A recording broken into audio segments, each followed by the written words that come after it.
Bonjour à tous et bienvenue dans Smart Space. Dernière étape réussie pour le lanceur européen. Ariane 6 a brillé jeudi dernier lors du test de son moteur Vulcain. On va y revenir dans cette émission, dans votre séquence dédiée à l'actualité. On parlera aussi du Sénégal qui s'apprête à lancer son tout premier satellite conçu entièrement par une équipe sénégalaise. Et puis Jeff Bezos qui vient titiller Elon Musk avec un contrat à destination de Mars. Un contrat surprenant que commentera pour nous Alexandre Mangeot, cofondateur d'Hyperspace. Et puis en deuxième partie d'émission, c'est votre talk bien sûr, et on reçoit aujourd'hui le général Michel Freudling pour parler d'innovation dans la défense spatiale, ex-commandant de l'espace. Il est aujourd'hui le cofondateur de la start-up Lookup Space qui fait elle aussi l'actualité cette semaine. Voilà pour le sommaire de votre émission. On démarre tout de suite direction Kourou.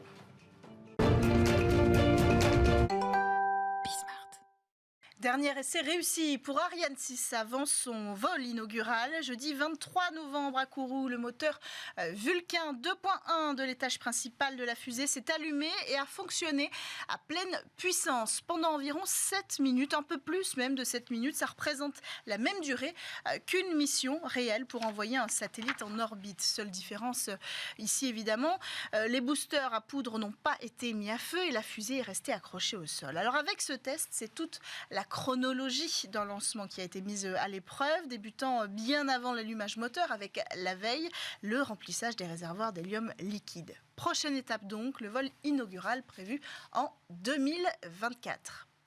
Le Sénégal va réceptionner son premier satellite début décembre, un nanosatellite de 10 cm seulement d'envergure qui passera 4 fois par jour au-dessus du Sénégal pendant 5 ans, équipé de capteurs optiques et infrarouges. Nommé Guinsat, il a été entièrement conçu par une équipe d'ingénieurs et de techniciens sénégalais formés au Centre spatial universitaire de Montpellier, ici en France.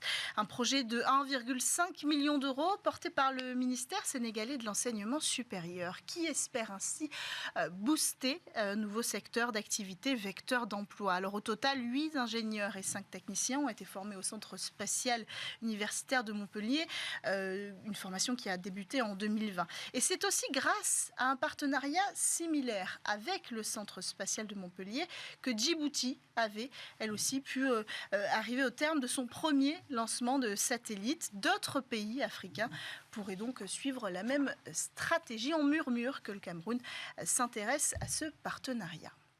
Dernière actualité, New Glenn vise la planète Mars. La première mission qui sera confiée à la future fusée de Blue Origin par la NASA devrait être l'envoi de 2 sondes vers la planète rouge en 2024. Une annonce surprenante qui a fait réagir quelques acteurs du secteur alors que l'entreprise de Jeff Bezos n'a pas dépassé le stade de la fusée suborbitale avec New Shepard, qui est d'ailleurs cloué au sol depuis quelques mois. Alexandre Mangeot, cofondateur et PDG d'Hyperspace, une start-up française, a répondu à notre call actu. Bonjour Alexandre Mangeot et bienvenue dans Smart Space. Bonjour et merci de me recevoir. Alors pour vous, Blue Origin n'a pas tout à fait fait ses preuves pour décrocher un tel contrat ? Non, pas vraiment, parce que comme vous l'annonciez tout à l'heure, Blue Origin n'a pas atteint le stade de vol orbital. Et là, on parle d'une mission qui va largement dépasser même le vol orbital, puisqu'il faut s'échapper de l'attraction de la Terre pour aller se mettre en orbite autour de Mars.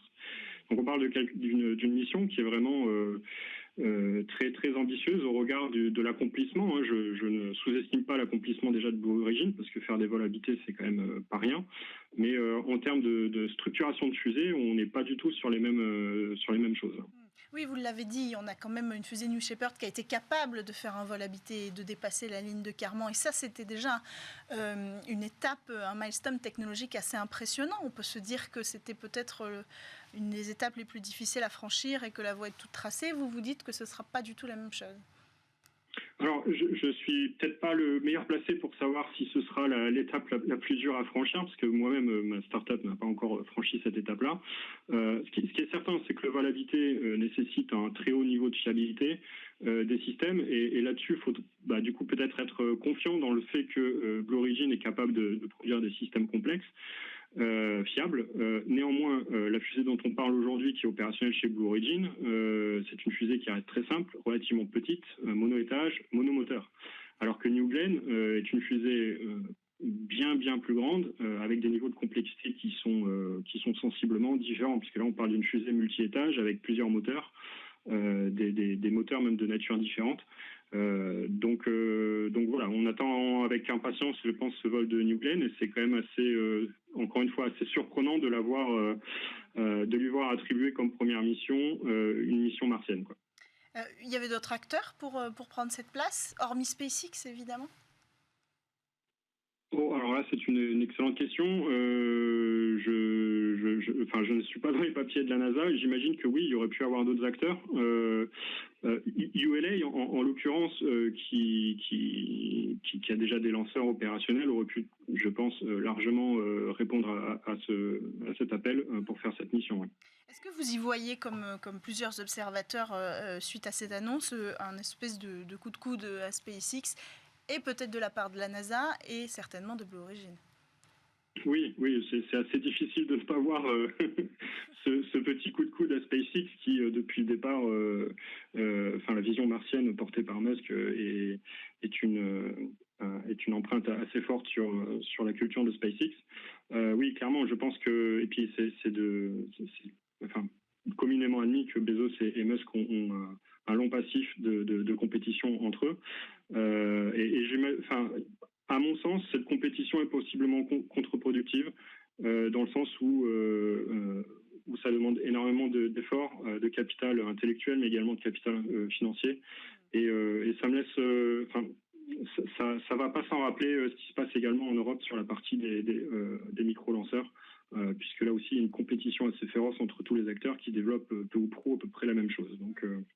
Alors l'argument, et en Europe et peut-être celui de la NASA, c'est de challenger ses partenaires en augmentant la compétition au sein de son secteur. Est-ce que là, c'est une façon pour la NASA de challenger SpaceX alors qu'elle freine un petit peu le programme Artemis aussi?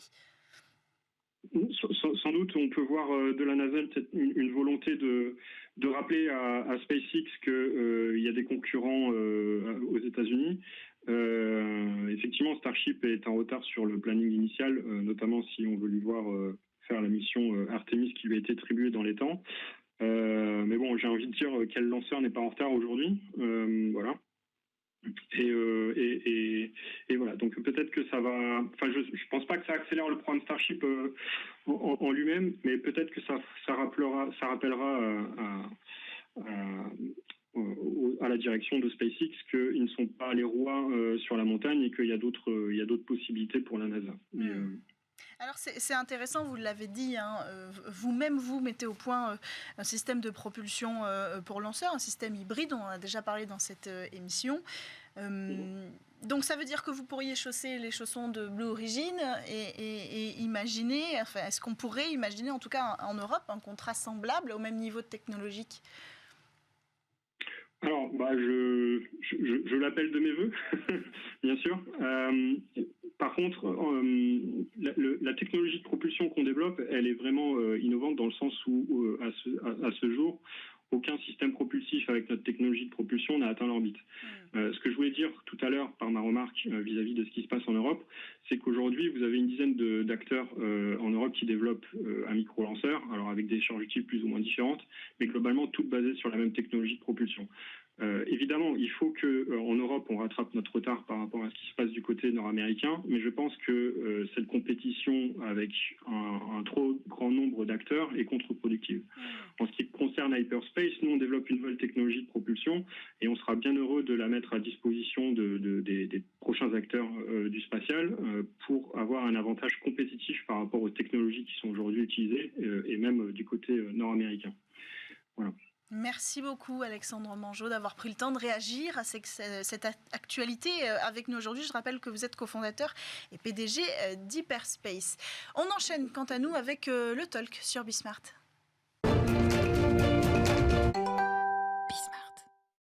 Innover pour mieux se défendre, c'est peut-être le mantra de la défense spatiale et probablement aussi celui de notre invité du jour, le général Michel Friedling, ancien général de l'armée de l'air et de l'espace, pilote de chasse, ingénieur en aéronautique, premier commandant de l'espace français. Vous avez aussi récemment écrit un livre que j'ai pu feuilleter ces derniers jours et que vous allez voir à l'image, commandant de l'espace, et qui revient sur l'histoire du spatial en général, qui nous raconte comment le spatial est arrivé, comment la technologie spatiale est arrivée, mais aussi comment l'écosystème du secteur spatial s'est mis en place, pas seulement sur la défense spatiale, mais aussi en particulier, on avance dans ce livre sur le sujet de la défense spatiale, et on va en parler aujourd'hui. Bienvenue sur le plateau de Smart Space. Alors, vous êtes aussi le cofondateur et le CEO de la start-up Lookup Space, qui veut surveiller l'espace, et justement, cette semaine, Lookup Space a fait à grand bruit démonstration de ses capacités. Est-ce que vous pouvez peut-être commencer par ça, nous rappeler quelle est votre technologie pour qu'on comprenne précisément comment vous avez pu observer l'espionnage d'un satellite russe sur plusieurs satellites européens? Alors en fait, la mission de Lookup Space, ça n'est pas de surveiller l'espace. La mission, notre mission vraiment, c'est de rendre l'espace sûr et durable, ou plus sûr et durable. Donc surveiller l'espace, c'est un des moyens de le faire. Après, il faut analyser ce qui s'y passe, il faut rendre des services à des opérateurs privés et publics. Alors ce qu'on a fait, ce qu'on a démontré récemment, c'est notre capacité à fusionner des données multiples, variées, donc des données radar, des données optiques, des données laser, des données radiofréquences, des données de sources ouvertes, des catalogues qui sont fournis ici ou là par l'ESA, par exemple, ce que j'appelle moi des métadonnées. Et à partir de cette fusion de données sur une plateforme très innovante que nous avons conçue et qui fait l'objet d'un projet France 2030, donc c'est vraiment un projet numérique, eh bien nous avons la capacité à établir une cartographie extrêmement précise des objets en orbite autour de la Terre, à restituer leurs orbites, à prévoir leur comportement dans les heures qui viennent, à calculer les risques de collision de tous ces objets les uns avec les autres, et pas uniquement des satellites, aussi des étages de fusées qui sont morts, des débris, des débris et des débris très petits, enfin en tout cas ceux qui sont détectés, puisque nous n'avons pas encore nos capteurs, nous développons aussi un capteur à côté, un radar, et puis aussi de proposer des manœuvres d'évitement pour éviter les collisions. Comment ? Grâce à vos analyses ou avec des moyens techniques? Alors, grâce à nos algorithmes, encore une fois, ce qu'on a montré à la fois au Space Tech de Brême il y a 15 jours et au Forum Innovation Défense la semaine dernière, c'est un démonstrateur qui est cette plateforme Synapse qui fait de la fusion de données multisources sécurisée, donc pour des usages duaux, civil et défense, et faire tout ce que je vous ai indiqué.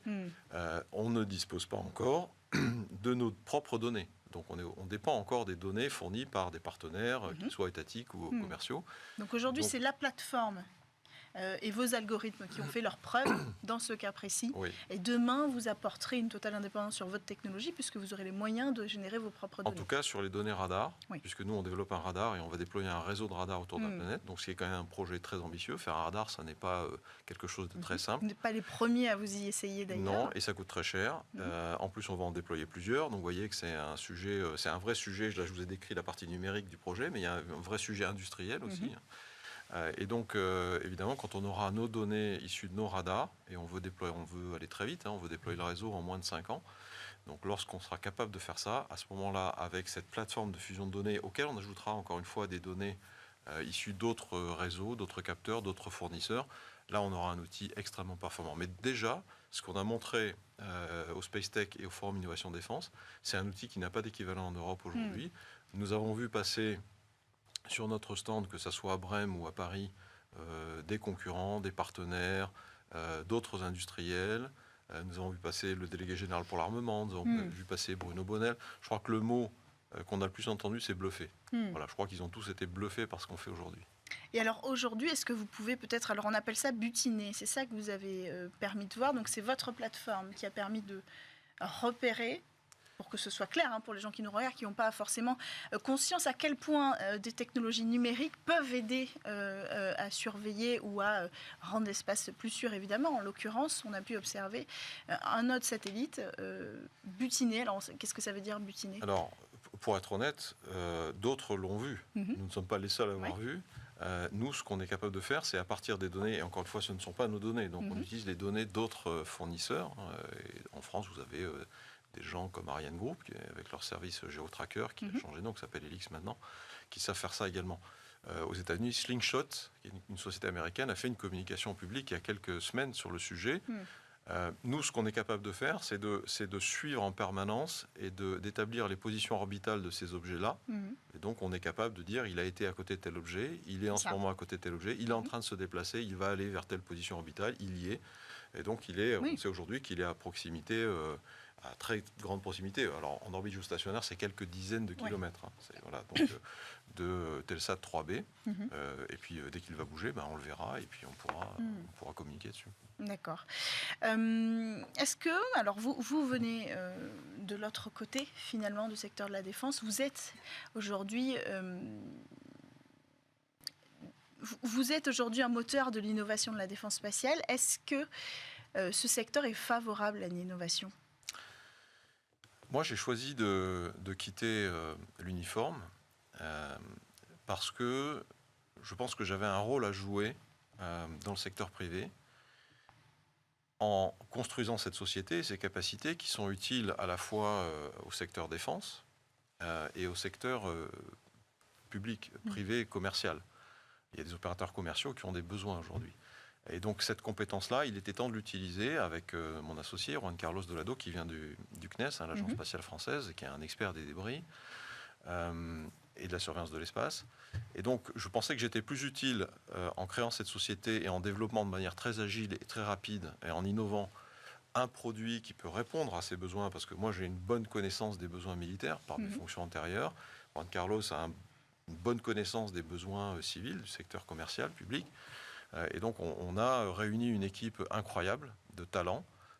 Sur la partie digitale, par exemple, on a des gens qui ont travaillé sur le développement de la plateforme Artemis du ministère des Armées, qui viennent de chez Atos, on a qui viennent de chez Thales, on a des data engineers qui organisent toute cette base de données avec ces flux de données qu'on récupère et qu'on intègre dans la plateforme.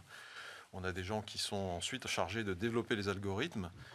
Et on a un outil extrêmement puissant, très innovant. Alors, pour répondre à votre question, qui est-ce que le secteur est favorable à l'innovation ? Oui, je dirais que oui, et de plus en plus grâce en particulier à la création il y a quelques années de l'Agence Innovation de Défense, où on s'est rendu compte qu'au ministère des Armées, on avait besoin de tirer davantage profit des jeunes sociétés innovantes qui avaient beaucoup d'idées, mais qui étaient un peu dans des coins du terrain, pas capables d'entrer sur le terrain pour aller jouer avec les grands. Donc aujourd'hui, c'est ce qu'on... Et d'ailleurs, le Forum Innovation Défense, quand on y va, on voit qu'on n'a pas de grands acteurs. On n'avait pas un grand stand, je vais citer les sociétés, Thales, Airbus, Dassault. Ce sont essentiellement des petits acteurs, soit des startups, à des stades de développement plus ou moins avancés, ou des intrapreneurs du ministère des Armées. D'ailleurs, beaucoup ont beaucoup d'idées à l'intérieur du ministère des Armées. Ouais. Et ça permet... Mais ce qui est intéressant aussi, c'est de voir que ces grands acteurs, dont j'ai cité certains, ont un intérêt très fort à travailler avec des jeunes acteurs comme nous, parce qu'on va beaucoup plus vite qu'eux. Oui. On a un problème, nous, c'est qu'on est beaucoup plus fragile. Voilà, on est beaucoup plus agile, mais on est beaucoup plus fragile. Donc il y a des synergies que je décris d'ailleurs dans le livre. Toute la dernière partie du livre porte précisément sur mon expérience aujourd'hui en tant que jeune entrepreneur de la Space Tech. J'analyse un peu les rapports, non pas les rapports de force, mais c'est ce nouvel équilibre qui se crée entre les grands acteurs, l'État, les grands donneurs d'ordre et puis les petits acteurs comme nous. Alors côté État, justement, dans votre livre, il y a un passage où vous parlez peut-être d'un manque de compréhension globale du secteur spatial. C'est vrai que le secteur spatial est intrinsèquement lié à l'aéro aujourd'hui. Est-ce que ça commence à lui faire défaut pour aller plus loin et pour offrir plus de moyens à tout cet écosystème dont vous faites partie? Alors, moi, j'ai passé beaucoup de temps dans le domaine aérien. J'étais pilote de chasse, vous l'avez rappelé. J'ai travaillé sur beaucoup de programmes aériens, le Rafale et tous les programmes qui accompagnaient le Rafale. J'ai travaillé sur les prémices du SCAF, qui est bien connu aujourd'hui. Depuis maintenant presque 6 ans, je travaille dans le domaine spatial. J'ai acquis la conviction que ces deux domaines, qui est sans doute une évidence pour certains, mais ces deux domaines sont deux domaines différents. Et je le dis d'emblée dans mon livre, ce ne sont pas les mêmes lois physiques, ce n'est pas le même droit qui s'applique, il n'y a pas de frontières, il n'y a pas de territorialité dans l'espace. ce ne sont pas les mêmes technologies. Alors, évidemment, ce ne sont pas des milieux qui sont disjoints. L'espace commence là où le milieu aérien, enfin, il y a un peu une zone entre deux, mais le suborbital, et donc, on a des vecteurs qui vont transiter au-dessus de la ligne de Kármán, qui vont redescendre, les missiles balistiques, etc. Et on a peut-être des avions demain qui vont voler dans les tranches d'altitude très élevées, avec des vitesses très élevées également. Mais au final, ce ne sont pas les mêmes lois, ce ne sont pas les mêmes acteurs. Donc, et ce que je constate, c'est qu'effectivement, d'une part, le milieu est assez mal connu, mais surtout ses usages et ses applications et ses enjeux sont très mal connus. Et si j'ai écrit ce livre, c'était en particulier pour expliquer ces enjeux. À qui ? Au grand public. Alors, les spécialistes... Et pas à vos anciens collègues qui font aussi partie de ce secteur-là et qui sont acteurs ? Mais vous avez raison. En fait, je pense que ce livre s'adresse à un public assez large. D'une part, les béotiens qui ne savent pas ce qu'est l'espace. Et je pense que j'ai essayé, en tout cas dans le premier chapitre, de donner les bases de compréhension de l'espace. Et les retours des lecteurs qui m'ont fait part de leurs sentiments sont positifs. Ils me disent on comprend mieux. Et puis on comprend les enjeux. Donc oui, il y a évidemment le grand public. Il y a mes anciens camarades pour leur expliquer davantage comment l'espace peut être mieux utilisé. D'ailleurs, comme le numérique en général dans les armées. Moi, j'explique dans le livre que dans les lois de programmation militaire, très peu de moyens. Donc c'est la programmation physique, financière, votée au Parlement sur une période de 5 ans. Des moyens, et donc très peu de moyens finalement sont accordés, j'ai plus le chiffre en tête, mais c'est moins de 2% du budget de la défense qui est consacré à l'espace. Vous le dites, oui. Alors que c'est central, c'est essentiel, on l'a vu en Ukraine, on le voit partout. Et vous dites aussi précisément que sans la capacité de faire un chèque, on n'a aucun pouvoir. Oui, alors là je fais référence, le commandement de l'espace dont on m'a confié la création, suivait un autre commandement, qui s'appelait le commandement interarmé de l'espace, qui avait été créé en 2010. Et le général de l'armée de l'air, le général Yves Arnaud, qui a créé cette entité en 2010, me disait au moment où je rédigeais le livre, je l'interrogeais évidemment sur ses sentiments à l'époque, me disait, moi j'ai un seul regret, c'est de ne jamais avoir eu le carnet de chèques.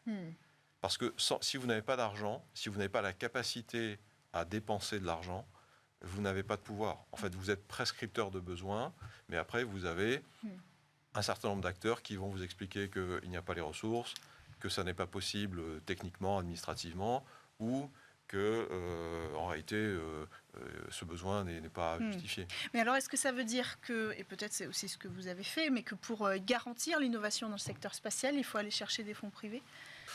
Alors, il y a deux aspects. Enfin, selon que vous êtes dans le secteur public, et là, il y a quand même un certain nombre d'initiatives qui ont été lancées, je dirais, heureusement, depuis quelques années. Donc, vous savez qu'il y a 2 fonds d'investissement de la défense, le fonds d'Finvest notamment, et un autre fonds dont le nom m'échappe, mais qui sont destinés à aider la levée de fonds de sociétés qui présentent un intérêt pour le ministère des Armées, donc à investir directement dans le capital de ces sociétés. Il y a le Forum Innovation Défense, il y a l'Agence Innovation Défense. Maintenant, si on se place de l'autre côté, c'est-à-dire en tant qu'entrepreneur, évidemment, on a besoin d'investissement privé. Mais en fait, on a besoin de 3 choses. On a besoin d'investissement privé. Donc, il faut convaincre des investisseurs que l'équipe est bonne, que le projet est bon, qu'il y a un marché, ce qui n'est pas toujours facile, notamment dans le spatial. Et je raconte dans le livre que beaucoup de fonds d'investissement sont conquis par le projet, croient en l'équipe, mais ils ne comprennent pas très bien le spatial, donc ils ne voient pas très bien comment le marché va se structurer. C'est toujours une question de connaissance, finalement, et de connaissance des risques beaucoup et de de fonds la de durée. deep tech, d'ailleurs. Et ce qui est bien, c'est que tout ça commence à bouger. D'ailleurs, nous allons avoir... il y a une association qui s'appelle France Deep Tech qui est en train de se structurer. Et le spatial va être un des sujets de cette association. La deuxième chose dont on a besoin, c'est les subventions. Et ça, de ce point de vue-là, je le dis dans le livre, la France est sans doute le pays où l'environnement est le meilleur en Europe. Avec France 2030, 1,5 milliard pour le spatial, dont 1 milliard pour les acteurs émergents. Alors on peut dire ça ne va pas assez vite, il faudrait en donner davantage, il faut être moins sélectif. On peut évidemment toujours améliorer les choses. Mais France 2030, j'ai eu l'occasion de le dire à Bruno Bonnel, le patron du SGPI, lorsqu'il est venu, je lui ai présenté, je lui ai dit, sans France 2030, nous n'existerions pas. Nous ne serions pas capables de développer le radar et la plateforme. Vous avez quand même réussi une levée de fonds assez exceptionnelle il y a quelques mois. Insuffisante pour faire ce qu'on a à faire. Parce que c'est un projet qui est très capital intensive, comme on dit, parce que ça demande beaucoup de capitaux. Et puis, la troisième chose dont on a besoin, c'est de marché. Et ça, c'est aussi et de marché, pas uniquement privé, de marché public. Et ça, c'est quelque chose que les Américains font très bien. Donc, ils donnent massivement des subventions, et très rapidement, de manière très agile. Je décris ça aussi dans le livre. Je parle d'une association que l'armée de l'espace américaine a créée, qui s'appelle Spaceworks, où ils donnent massivement, à travers différents dispositifs, des subventions, mais aussi ils investissent dans les sociétés. Ils ont investi depuis la création de la Space Force plus de 500 millions de dollars dans des startups américaines, ce qui est quand même considérable. Et puis il y a de la commande publique. Et en réalité, les entrepreneurs, ce dont ils ont besoin, c'est pas de subvention pendant des années. C'est de la commande publique, c'est du marché. C'était aussi le rôle de France 2030, d'apporter des projets. Est-ce que vous pensez qu'aujourd'hui, la stratégie en matière de défense spatiale française est à la hauteur des ambitions des entreprises que vous représentez ?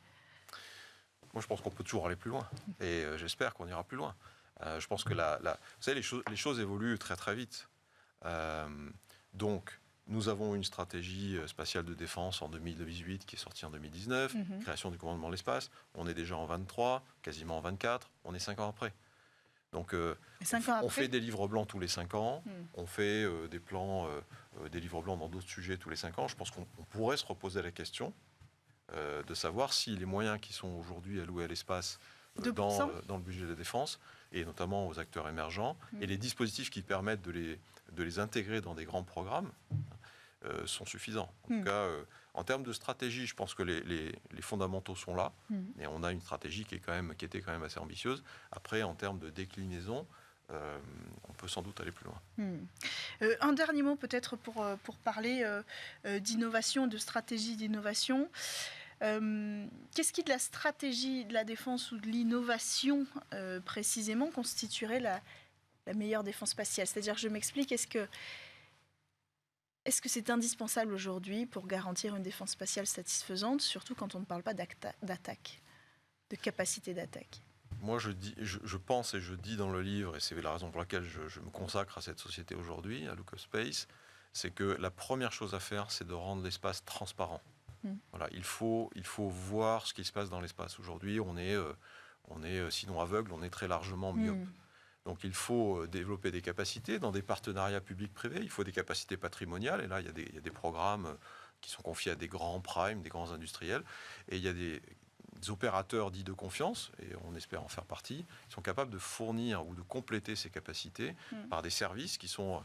Et c'est extrêmement vertueux parce que ces services sont finalement bon marché.